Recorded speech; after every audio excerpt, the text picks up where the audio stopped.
pessoas comem cachorro na rua. A gente aqui no Brasil não tem noção do que é passar por isso. Lula exaltou um ditador que enfrenta processos num tribunal penal internacional por crime de lesa humanidade. Esse sim, um verdadeiro genocida. As pessoas caçam pombos na rua para se alimentar. E quando Maduro se aproxima do Lula, ele fala, tá vendo? Quantos anos passaram falando aí que o Maduro é um cara agressivo, ditador? No ano passado, a justiça proibiu de associar o Lula às ditaduras venezuelana, cubana e nicaragüense. Obrigado, TSE. O que seria da nossa eleição se não fosse parcialidade dos senhores? Quanto mais a gente pesquisa, mais o vexame vai aumentando. É necessário dizer aqui que, inacreditavelmente, a esquerda diz que o Brasil voltou. Só se for, voltou a ser um anão diplomático. Vamos ver as circunstâncias pela qual o narcoditador, e não apenas ditador, mas o narcoditador Nicolás Maduro chegou ao Brasil. Primeiro, uma visita de surpresa colocada na agenda oficial de última hora. Ele veio embarcado em um avião, não no avião oficial, como os presidentes costumam fazer em suas viagens, mas em um avião com pelo menos a parte afora aparente da empresa estatal venezuelana, porque lá não tem iniciativa privada na aviação, mas da empresa estatal Conviasa.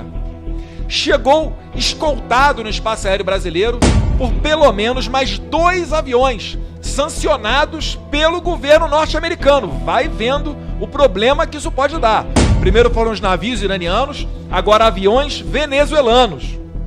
E, além disso, quando chegou ao território nacional, já foi recebido com a oposição aqui prontamente preparando moções de repúdio e também as manifestações contrárias. Diga-se de passagem, ontem na Comissão de Segurança Pública, o Coronel Assis aprovou uma moção inédita nesse Congresso brasileiro, que foi não uma moção de repúdio, mas um pedido de prisão contra um narcoditador que é buscado pelas autoridades americanas, cujo prêmio pela sua captura é de 15 milhões de dólares. Não é só ele não, o presidente do STF da Venezuela também tem um prêmio pela sua cabeça, e também o braço direito de Maduro, o chefe do cartel dos Soles na Venezuela, Diosdado Cabello, que é o presidente da Assembleia Nacional Constituinte, que foi a maneira que Maduro encontrou para bypassar o Congresso venezuelano, é um outro narcoterrorista que tem a cabeça prêmio.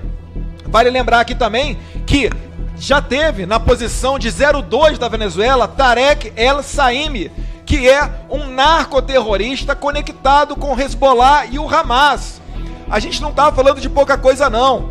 A gente está falando de problema com os Estados Unidos, com Israel, com a União Europeia e todos os países quanto mais combatem o narcoterrorismo.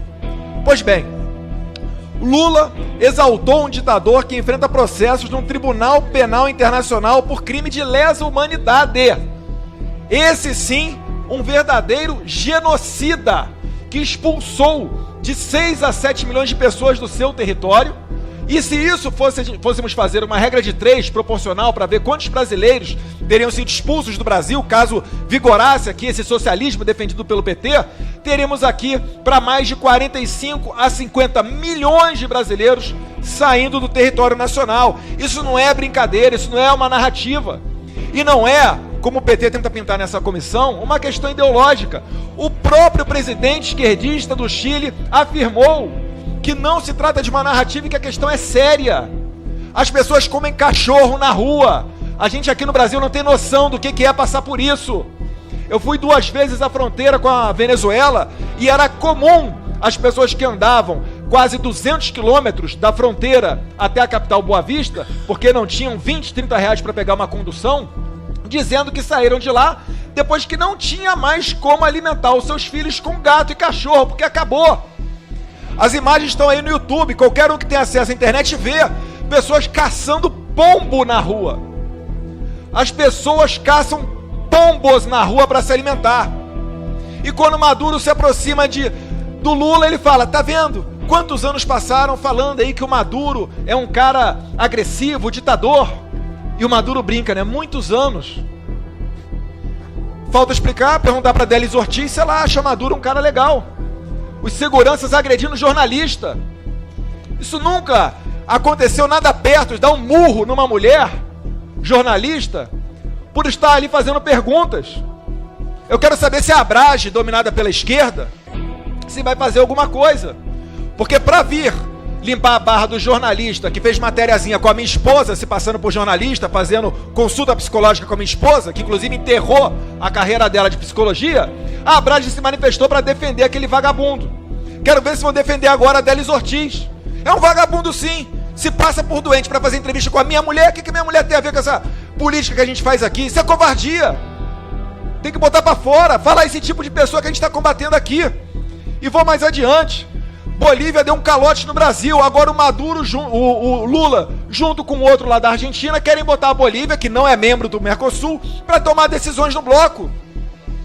A Venezuela deu calote no Brasil, ao invés do Brasil cobrar a conta da Venezuela aqui, não, o que faz? Cobra a conta do brasileiro, vai taxar Shopee, AliExpress, Shine, para quê? Para pegar o dinheiro do pobre do trabalho do brasileiro e mandar para uma ditadura, para continuar botando o povo para comer cachorro, se é que ainda tem cachorro lá ainda. E aqui, a cereja do bolo, presidente. No ano passado, a justiça proibiu de associar o Lula às ditaduras venezuelana, cubana e nicaragüense. Obrigado, TSE. O que seria da nossa eleição se não fosse a imparcialidade dos senhores? Tem que falar imparcialidade, porque se falar fake news, né, é problema. Fake news é coisa da direita. Ontem, o ex-presidente de El Salvador, o esquerdista Maurício Funes, foi condenado a 14 anos de prisão por associação ilícita e outros crimes ligados ao suposto acordo de trégua entre gangues, com o objetivo de reduzir os homicídios em troca de benefícios não revelados à organização criminosa. Ou seja, o garotão lá de El Salvador tinha uns diálogos cabulosos com o PCC de El Salvador, tá?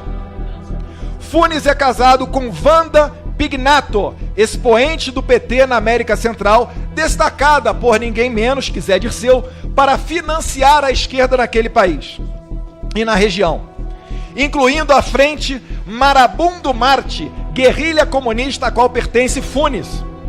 À época da sua eleição, foram várias as suspeitas de envio de recursos financeiros do Brasil para El Salvador e outros países como a Nicarágua e a Frente Sandinista. Funes fugiu para a Nicarágua. O ex-presidente de El Salvador fugiu para a Nicarágua e foi recebido por Ortega, que inclusive lhe deu a cidadania nicaragüense. A mesma que ele retira padres e freiras, por exemplo. Então o cara dá um bico na bunda de padre e de freira e recebe um cara que tinha diálogo cabuloso com crime organizado. Ou seja, esses caras de esquerda, eles se protegem. Lula está pensando lá na frente. De repente ele está garantindo a aposentadoria dele lá na Venezuela, que certamente, se continuar com essa narcoditadura, vai dar asilo total para o Lula, independentemente do que ele venha fazer aqui no seu terceiro governo. É exatamente o que o Lula faz com Maduro para a vergonha nacional. Para tanto, o atual governo assistiu inerte à agressão por parte de segurança do ditador venezuelano e do novo GSI aos jornalistas que cobriam a cúpula da Unasul. Minha solidariedade a Délis Ortiz, trabalha na Rede Globo, mas não é nem por isso que eu vou ficar criticando todo mundo que lá trabalha. Inclusive, as oportunidades que tive junto a ela, sempre se mostrou muito educada. A nota do MRE a respeito de tão lacônica quanto o fato em si. E assim, é assim que os governos totalitários ganham força, agredindo os jornalistas, depois calando-os e finalmente prendendo-os, como na Venezuela, em Cuba e Nicarágua. Diga-se de passagem, tem uma prisão da Venezuela chamada La Tumba, onde as pessoas ficam num subterrâneo sem luz do sol, e há vários relatos com denúncias, inclusive, de que são torturados por torturadores que têm o sotaque cubano.